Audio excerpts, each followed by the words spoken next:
देवाची द्वारी उभा क्षणभरी तेणे मुक्तिचारी साधियल्या. हरिमुखे म्हणा हरिमुखे म्हणा पुण्याची गणना कोण करे. असोनी संसारी जिव्हे वेगू करी वेदशास्त्र उभारी भया सदा.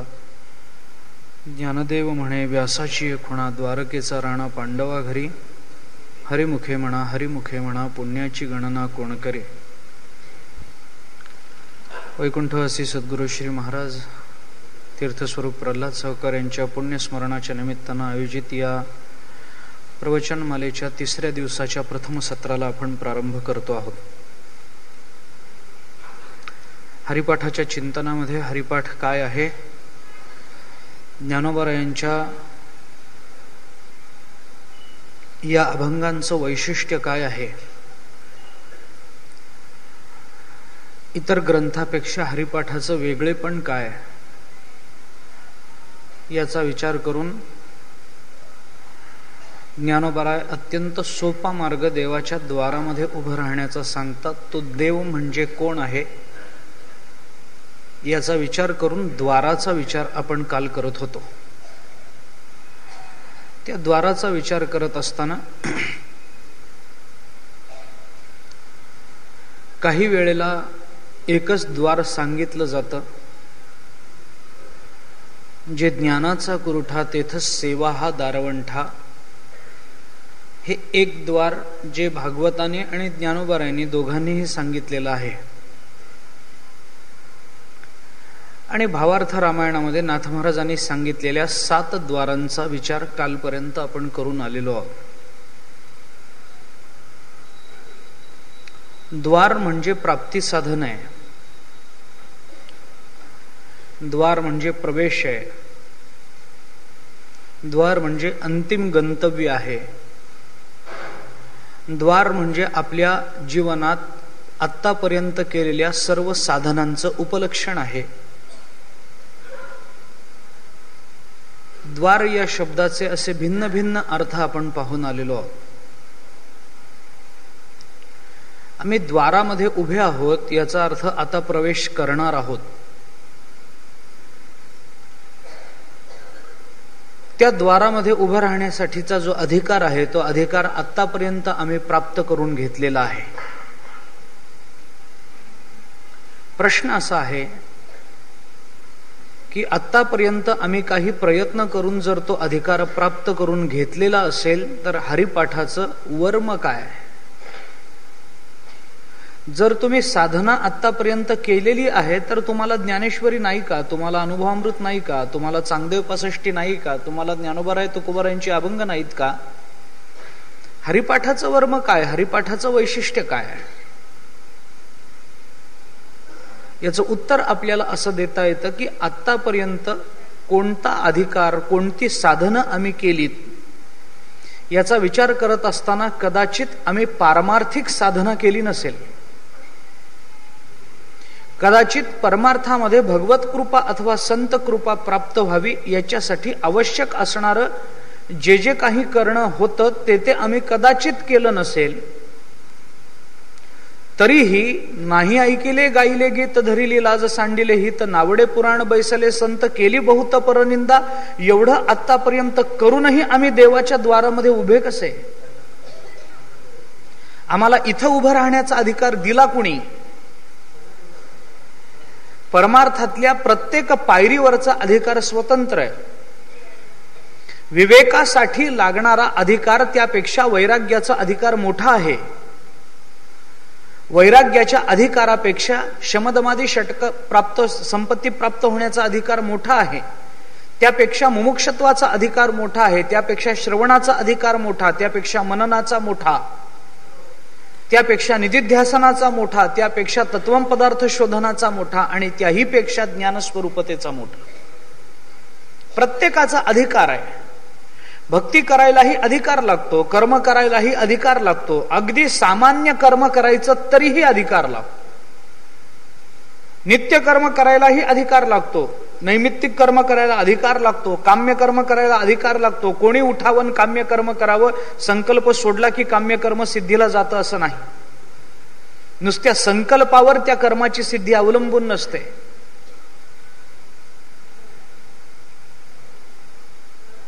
एखाद्याला आपल्या जीवनामध्ये काहीतरी उणं आहे असं वाटतं आणि त्या दृष्टीनं तो यज्ञादी कर्मामध्ये कदाचित प्रवृत्त झाला आणि त्यांनी जर संकल्प सोडला की मी अमक्या अमक्या कामासाठी हा यज्ञ करतो आहे, कार्यासाठी हा यज्ञ करतो आहे, तर धर्मशास्त्र त्याला मान्यता देत नाही.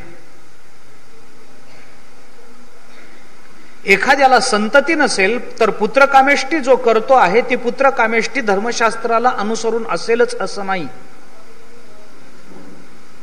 काम्य कर्म करण्याचा अधिकार कुणाला आहे? जो नित्य नेमानं नित्य कर्म करतो आहे तो काम्य कर्माचा अधिकारी.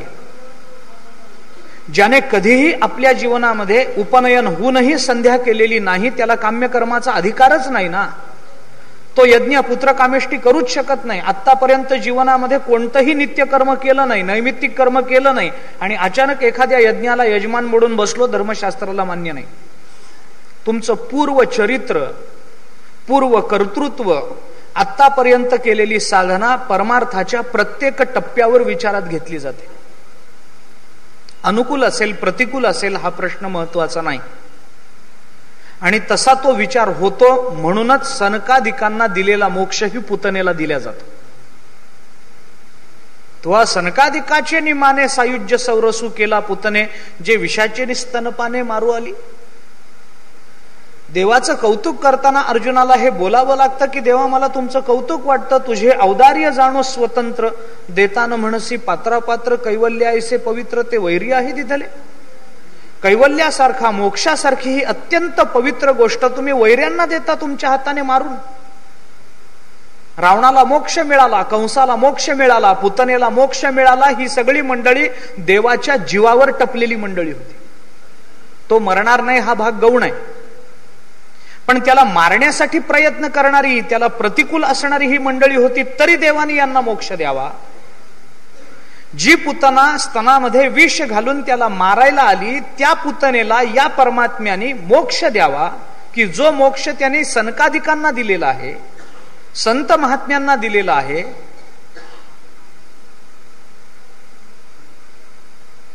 पुतना मारायला आली आणि सनकादिक त्या परमात्म्याचं चिंतन केल्याशिवाय अर्धक्षण राहू शकत नाहीत. निमिषार्धम न तिष्ठन्ति वृत्तिम ब्रह्ममयीं विना, भागवत बोलतं. अर्धा निमिष सुद्धा त्यांची वृत्ती ब्रह्ममय नसल्या असे नाही असं होणार नाही. अर्धा निमिष. डोळ्याची पापणी खाली होऊन वर व्हायला जेवढा वेळ लागतो त्याला एक निमिष म्हणतात. त्या निमिषाचा अर्धा भाग केला तर तेवढा काल सुद्धा यांची वृत्ती ब्रह्मस्वरूपाला सोडून राहत नाही. असे तदाकार झालेली ही मंडळी, त्यांना जे दिलं जातं तेच पुतनेला दिलं जातं. का दिलं जातं? कारण पुतनेचंही पूर्वचरित्र पाहिलं जातं म्हणून. पुतना ही पूर्व जन्मातली बळीराजाची मुलगी आहे. रत्नमाला तिचं नाव. वामनावतारामध्ये ज्या वेळेला भगवान बळीच्या दरवाजामध्ये उभे राहिले त्यावेळेला कोण अलौकिक याचक आला हे बघायला रत्नमाला आणि घरातले सगळे ह्या याचक बघायला दरवाजात आले. रत्नमाला पाहते, अतिशय तेजपुंज शरीर आहे, चेहऱ्यावरचे हाव भाव अत्यंत विलक्षण आहेत. ते रूप पाहिलं आणि रत्नमालेला असं वाटून गेलं. रत्नमाला विचार करते, काय तेजपुंज शरीर आहे, काय बालक आहे, 8 वर्षाचं वय आहे, पण काय बघितल्याबरोबर डोळे दिपून जावेत असं स्वरूप आहे, असं रूप आहे. रत्नमाला विचार करते, हा जर एवढा मुलगा चांगला असेल, एवढा तेजपुंज असेल, तर ज्या आईने याला जन्म दिला तिचं काय भाग्य असेल. मातेचा विचार केला, जिच्या पोटी अशी संतती अवताराला आली, जन्माला आली, ती माता काय भाग्यवान असेल, अशी संतती पोटी आली. असा विचार करताना रत्नमालेच्या अंतःकरणामध्ये वात्सल्य भाव जागा झाला आणि रत्नमालेला त्यावेळेला पान्हा फुटला. गंमत ही आहे की त्यावेळेला रत्नमालेचं लग्न झालं नव्हतं. रत्नमाला उपवर झालेली होती, लग्न झालं नव्हतं रत्नमालेचं. आणि विवाहाच्या पूर्वी पान्हा फुटणं उचित नाही. विवाहाच्या पूर्वी संतती देवाने आपल्या देवाच्या लीलेची गंमत आहे. पोटामध्ये जोपर्यंत गर्भ तयार होत नाही तोपर्यंत देव दूध देत नाही. रत्नमाला विचार करते, पोटामध्ये संतती नाही, अजून लग्न झालं नाही आणि लग्नापूर्वी पाना फुटतो म्हणजे काय? काय म्हणतील लोक आपल्याला? आपल्या चरित्रावर शंका घेतील, आपल्या चारित्र्याला डाग लागेल, आपल्या कुळाला नावं ठेवतील. कशी गंमत आहे. मला हे वाचताना नेहमी हे जाणवतं की रत्नमाला ही बळीची मुलगी आहे. बळी हा असुर योनीत आहे.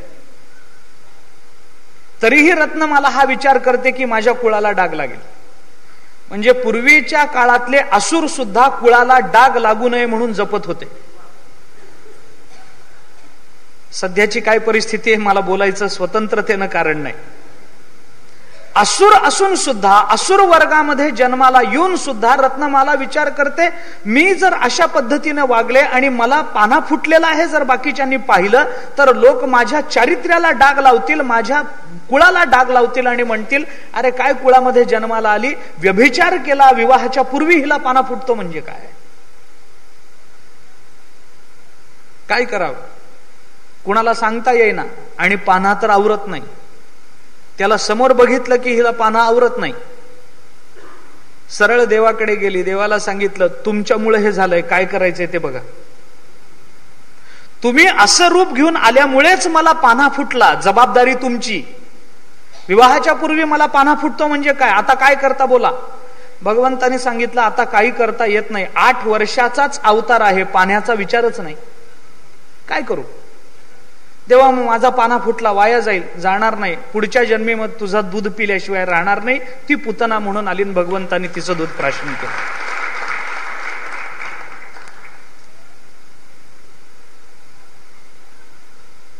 परमार्थाच्या प्रत्येक टप्प्यावर तुमचं पूर्वचरित्र, पूर्व साधन आणि काही अधिकार हा पाहिलाच जातो.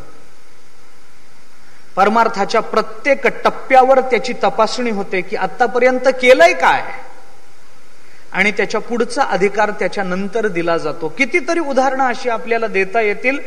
यशोदेचं, नंदबाबाचं पूर्वचरित्र पहा, वसुदेव देवकीचं पूर्वचरित्र पहा, दशरथ कौसल्येचं पूर्वचरित्र पहा, पुतनेचं पूर्वचरित्र पहा, रावणाचं पूर्वचरित्र पहा, हिरण्यकश्यपूचं, हिरण्याक्षाचं पूर्वचरित्र पहा.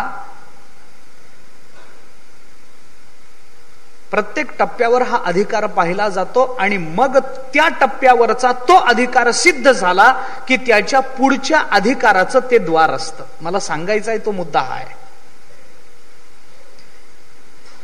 9वीतून 10वीत येताना 9वीची परीक्षा उत्तीर्ण होणं हे 10वीच्या प्रवेशाचं द्वार आहे. तसं विवेकातून वैराग्याकडे जाण्यासाठी विवेक, नित्यानित्य वस्तू विवेक परिगण्यते, हे त्या वैराग्याचं द्वार आहे. म्हणून आदौ शब्द वापरावा लागला आचार्यांना. तदनंतरम इहामुत्र फल भोग विराग, तदनंतरम हे शब्द वापरावे लागले. आदौ आणि नंतरम हा क्रम ठरवावा लागला. विवेक, वैराग्य, समाधी, षटक, तीव्र मुमुक्षुत्व, श्रवण, मनन, निधिध्यासन, तत्वम, पदार्थ शोधन, क्रम हाच आहे. याच्यात बदल होत नाही या क्रमामध्ये. आधी मुमुक्षुता आली मग वैराग्य झालं नाही. आधी मुमुक्षुता आली आणि मग विवेक झाला नाही. आधी विवेकच होणार, त्या विवेकातून वैराग्यच होणार, वैराग्यातून समाधी षटकच, संपत्तीच प्राप्त होणार, त्याच्यानेच मुमुक्षुता प्राप्त होणार. मध्येच कोणताही द्वार आधी लागलं, कोणतंही द्वार नंतर गेलं, कोणत्याही दरवाजातून आत गेलो, कोणत्याही दरवाजातून बाहेर पडलो, परमार्थात चालत नाही, चालत नाही. म्हणून ते द्वार म्हणजे आपल्या इष्टप्राप्तीचं साधन आहे. आपल्या जीवनातल्या सर्वात मोठ्या अनुकूलतेचं ते साधन आहे. म्हणून या द्वार शब्दाचे वेगवेगळे अर्थ आपल्याला करावे लागतात. वेगवेगळ्या संबंधानं त्याचं चिंतन करावं लागतं.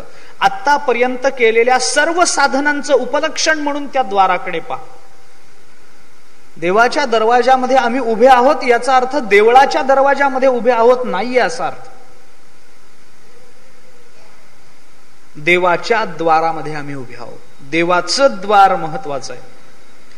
देवळाच्या दरवाजामध्ये उभं राहिल्यानंतर आम्हाला पुण्य मिळणार नाही असं मी म्हणत नाही, मिळेल ना. ती मूर्ती आम्ही डोळ्याने पाहू, पुण्य मिळेल, मी नाही म्हणतच नाही,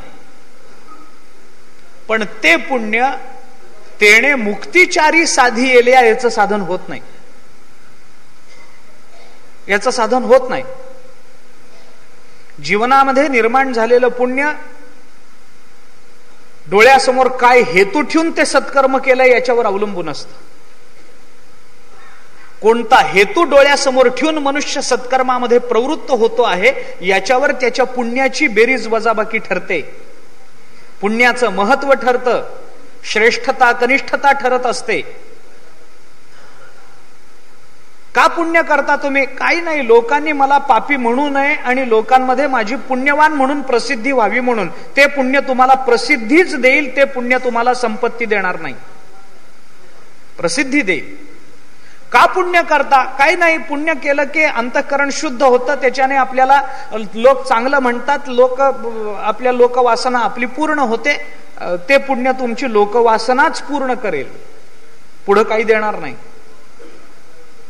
का पुण्य करता? अहो पुण्य केलं देवाला आवडतं, देवाला आवडलं की देव आपल्याला पैसा देतो, ते पुण्य तुम्हाला पैसाच देईल, प्रसिद्धी देणार नाही.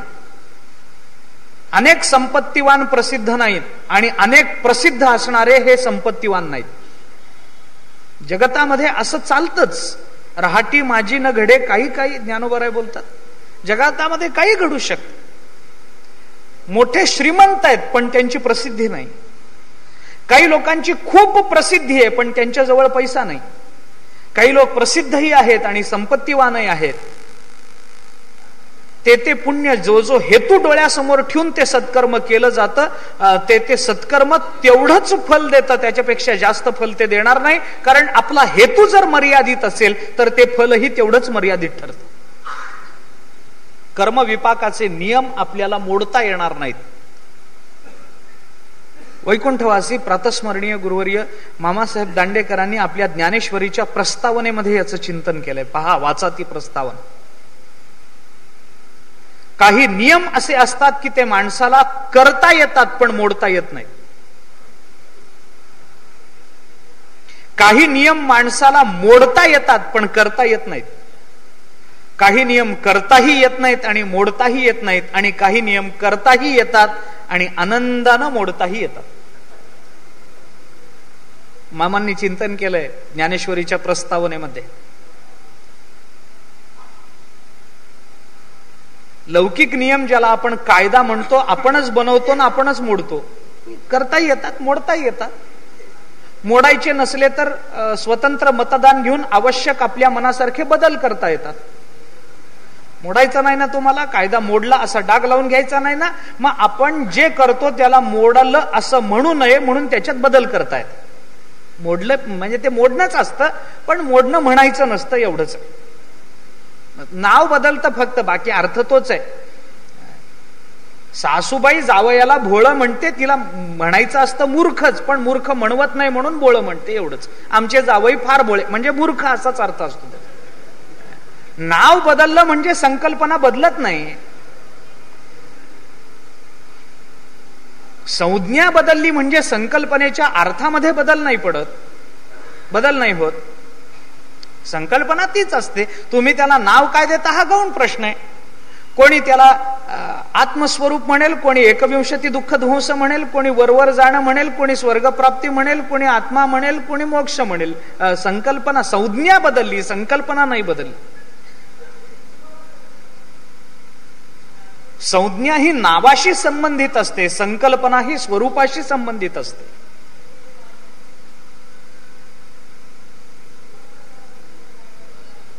कायदे काही करता येतात, मोडता येतात. काही कायदे करता येतात पण मोडता येत नाहीत,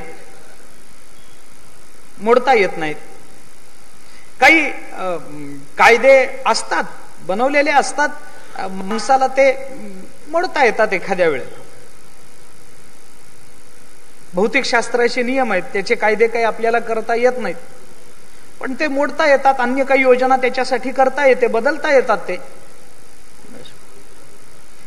पण काही नियम असे असतात ते माणसाला करायचाही अधिकार नाही, मोडायचाही अधिकार नाही. कर्मविपाक, परमार्थातले सिद्धांत करताही येत नाहीत आणि मोडताही येत नाहीत. मुद्दा हा चाललाय, हे बाकीचं खूप विस्तार होईल याचा. मुद्दा आपला हा चाललाय की द्वार या शब्दाचा अर्थ आपण काय केला. देवाची द्वारी, देवळाच्या द्वारामध्ये आम्ही जाऊन थांबलो याचा अर्थ आम्हाला त्याचं फल मिळणार नाही असं नाही, मिळेल, प्रश्न त्याचा नाहीये. पण ज्ञानोबाराय देवळाच्या द्वारामध्ये म्हणत नाही, देवाची द्वारी असं म्हणतात. कारण देवळाच्या द्वारामध्ये जर आम्ही उभे राहू तर आमचं स्थूल शरीर देवळाच्या द्वारामध्ये असतं, आमचं मन मात्र देवाच्या द्वारामध्ये कधीही नसतं. देवाच्या आम्ही रोज सकाळी देवाला पाया पडल्याशिवाय ऑफिसला जात नाही. लोक असं म्हणतात. नाही, आम्हाला ऑफिसला जाता जाताच मंदिर लागतं. किती गडबड असली तरी मी गाडीतून उतरतो, खालून का होईना, गाडीतून का होईना, पण देवाला नमस्कार करतो आणि मगच पुढे जातो. मान्य आहे, अंतःकरण भाविक आहे, मला मान्य आहे, त्याची श्रद्धा आहे देवावर, मला हेही पटतं. उचित अनुचिताचा विचार आपल्याला आता करायचं कारण नाही. पण प्रश्न हा आहे की तो ज्या वेळेला देवळामध्ये जातो आणि देवळाच्या द्वारामध्ये उभा राहतो, स्थूल रूपानं उभा राहतो का अंतःकरणासहित उभा राहतो. त्याचं स्थूल शरीर तेवढं फक्त देवळाच्या दरवाजामध्ये उभं आहे, त्याचं अंतःकरण केव्हाच ऑफिसमध्ये पोहोचलंय. त्याचं शरीर मागे टाकून त्याचं मन पुढे गेलंय. तो केव्हाच ऑफिसच्या खुर्चीवर बसलाय, मनाने त्याची केव्हाच कामं सुरू झालेली आहेत. कुणाला खाली दाबायचं, कुणाला वर न्यायचं, हे केव्हाच ठरलेलं आहे राजकारण. आता फक्त स्थूल शरीराने तिथं जायचंय आणि सही करायचंय म्हणून थांबलंय. मन सही करूनही मोकळं झालंय.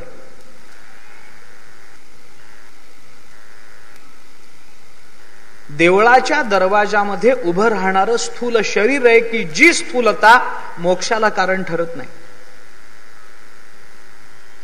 की जी स्थूलता आपल्या समाधानाला कारण ठरत नाही. स्थूल शरीर हे समाधानाचं साधन होईल, साध्य नाही होत.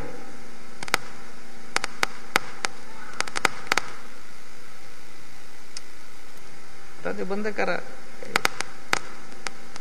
लक्ष विचार, नाहीतरी माझ्यात बघण्यासारखं काही राहिलंच नाही. दिवा लावून तरी काय बघणार.